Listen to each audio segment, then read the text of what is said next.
رشتے بھی چھوٹ گئے۔ بہت خوبصورت خالص رشتوں کا دور، لوگ کم پڑھے لکھے اور مخلص ہوتے تھے۔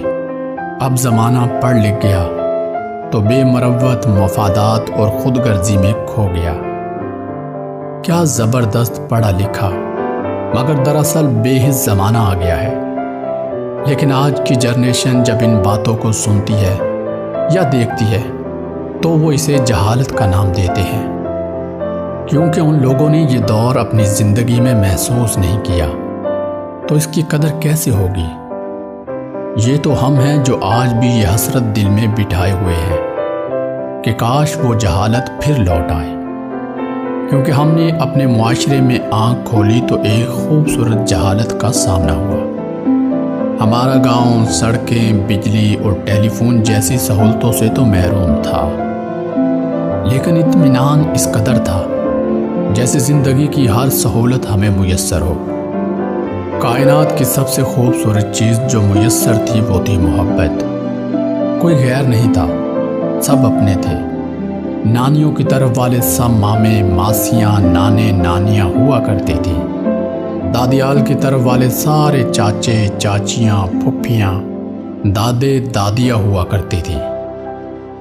یہ تو جب ہمیں نیا شعور ملا تو معلوم پڑا کہ وہ تو ہمارے چاچے مامے نہ تھے بلکہ دوسری برادریوں کے لوگ تھے۔ ہمارے بزرگ بڑے جاہل تھے، کام ایک کا ہوتا تھا تو سارے مل کر کرتے تھے۔ جن کے پاس بیل ہوتا تھا وہ خود آ کر دوسروں کی زمین کاشت کرنا شروع کر دیتے۔ گھاس کی کٹائی کے لیے گھر والوں کو دعوت دینے کی ضرورت پیش نہ آتی تھی، بلکہ گھاس کاٹنے والے خود پیغام بھیجتے تھے کہ ہم فلاں دن آ رہے ہیں۔ پاگل تھے، گھاس کی کٹائی پر ڈھول بجاتے اور اپنی پوری طاقت لگا دیتے جیسے انہیں کوئی انعام ملنے والا ہوتا تھا۔ جب کوئی گھر بناتا تو جنگل سے سب کئی من وزنی لکڑ دشوار راستوں سے اپنے کندھوں پر اٹھا کر لاتے، پھر کئی ٹن مٹی چھت پر ڈالتے، گھروں کو لوٹ جاتے۔ جب کسی کی شادی ہو تو دلہے کو تو مہندی لگی ہی ہوتی تھی، باقی گھر والے بھی جیسے مہندی لگائے ہوئے ہوں، کیونکہ باقی جاہل خود آ کر کام کرنا شروع کر دیتے تھے۔ اتنے پاگل تھے کہ اگر کسی سے شادی کی دوستی کر لی تو اسے ایسے نبھاتے تھے جیسے سسی نے کچے گھڑے پر دریا میں چھلانگ لگا کر نبھائی۔ کتنے پاگل تھے، گندم گوائی پر تپتی دھوپ میں بیلوں کے ساتھ ایسے چکر کاٹتے جیسے کوئی سزا بھگت رہے ہو۔ محلے میں اگر کوئی فوت ہو جاتا تو سارا محلہ دھاڑے مار مار کر روتا، اور ایسا محسوس ہوتا تھا جیسے ان کے اپنے گھر کا کوئی فرد فوت ہو گیا۔ دوسرے کے بچوں کی خوشی ایسے مناتے تھے جیسے ان کی اپنی اولاد ہو۔ اتنے جاہل تھے کہ جرم اور مقدمات سے بھی واقف نہ تھے۔ لیکن پھر وقت نے کروٹ بدلی، اپنی نئی جنریشن کا دور تھا، کچھ پڑھی لکھی باشعور جنریشن کا دور، جس نے یہ سمجھنا اور سمجھانا شروع کیا کہ ہم بے شک سارے انسان ہوں، بے شک ہم سب مسلمان بھی ہوں، لیکن ہم میں کچھ فرق ہے جو باقی رہنا ضروری ہے۔ وہ فرق برادری کا فرق ہے، قبیلے کا فرق ہے، رنگ و نسل کا فرق ہے۔ اب انسان کی پہچان انسان نہ تھی، پھر قبیلوں میں بھی ٹبر تھا۔ اب ہر ایک ثابت کرنا چاہتا تھا کہ میرا مرتبہ بلند ہے اور میری حیثیت امتیازی ہے۔ اس کے لیے ضروری تھا کہ وہ دوسروں کو کم تر کہے اور سمجھے۔ اب ہر کوئی دست و گریباں تھا، اور جو کوئی اس دوڑ میں شامل نہ ہوا تو وہ زمانے کا بزدل اور گھٹیا انسان ٹھہرا۔ اب گھر تو کچھ کچے اور پکے اور بڑے تھے، لیکن پھر بھی تنگ ہونا شروع ہو گئی۔ وہ زمینیں جو ایک دوسرے کو قریب کرتی تھیں، جن کا پیڑ چیر کر غلہ اگتا تھا، جس کی خوشبو سے لطف لیا جاتا تھا، اب نفرت کی بنیاد بن چکی تھی۔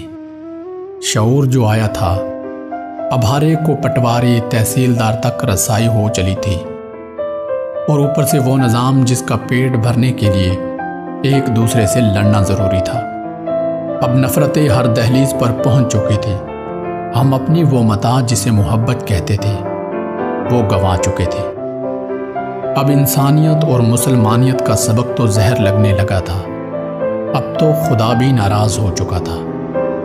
پھر نفرتیں اپنے انجام کو بڑی، انسان کے قتل پر آمادہ ہوتا چلا گیا۔ برتری کے نشے میں ہم گھروں کا سکون تباہ کر چکے تھے۔ ہم بھول چکے تھے کہ کائنات کی سب سے بڑی ترقی اور برتری اخلاقی برتری ہے۔ اب اخلاق سے ہمارا تعلق صرف اتنا رہ چکا تھا کہ صرف ہمارے گاؤں کے 2 بندوں کا نام اخلاق تھا، لیکن ہم نے ان کو بھی اخلاق کہنا گوارا نہ کیا۔ ایک کو خاکی اور دوسرے کو منا بنا دیا۔ اب ہم ایک دوسرے کو فتح کرنے کی وجہ ڈھونڈنے میں لگے تھے۔ پھر قدرت نے بھی معاف نہ کیا، اس نے بھی ہمیں موقع دے دیا۔ مار دھاڑ جب ہم ایک دوسرے کو فتح کرنے میں ناکام ہوئے تو بات قتل پر آ گئی۔ اب تو ہم اخباروں اور ٹی وی کی زینت بن گئے ہیں۔ اب شاید ہی کوئی ایسا دن ہوگا جس دن عدالتوں میں ہمارے گاؤں کا کوئی فرد کھڑا نہ ہو۔ FIR اتنی ہو چکی ہیں کہ اب ڈھونڈنا بہت مشکل ہے کہ ہمارے گاؤں میں کوئی ایسا شخص موجود ہے جس پر کوئی کیس نہ ہو۔ اب ان جاہل بزرگوں میں سے کم ہی زندہ ہیں۔ جو زندہ ہیں وہ زندگی اور موت کی کشمکش میں ہیں۔ ان میں سے اگر کوئی مرتا ہے تو دوسرا اس کا منہ دیکھنے کی اجازت نہیں دیتا، لیکن ہم باشعور لوگ اسے یہ جاہلانہ کام کرنے کی اجازت نہیں دیتے۔ اس کا منہ دیکھنا ہماری توہین سمجھا جاتا ہے۔ ان نفرتوں نے صرف انسان ہی نہیں، پانی، اسکول اور مساجد بھی تقسیم کر دی۔ اب تو اللہ کے گھر بھی اللہ کے گھر نہیں رہے۔ ہر کوئی اندر سے ٹوٹ چکا ہے، لیکن پھر بھی باضد ہے وہ نفرت کا علاج نفرت سے ہی کرنا چاہتا ہے۔ اب محبت کا پیغام برادری، قبیلے سے غداری سمجھا جاتا ہے۔ اب دعا بھی صرف دعائے خیر ہوتی ہے۔ دعائے خیر کا ایک عجب مفہوم نکال رکھا ہے۔ ایک دوسرے سے نفرت کا اظہار کر کے اس کے ساتھ مکمل بائیکاٹ کا نام دعائے خیر رکھ دیا گیا ہے۔ کیا ہی اچھا ہو اگر ہم آج بھی سمجھ جائیں۔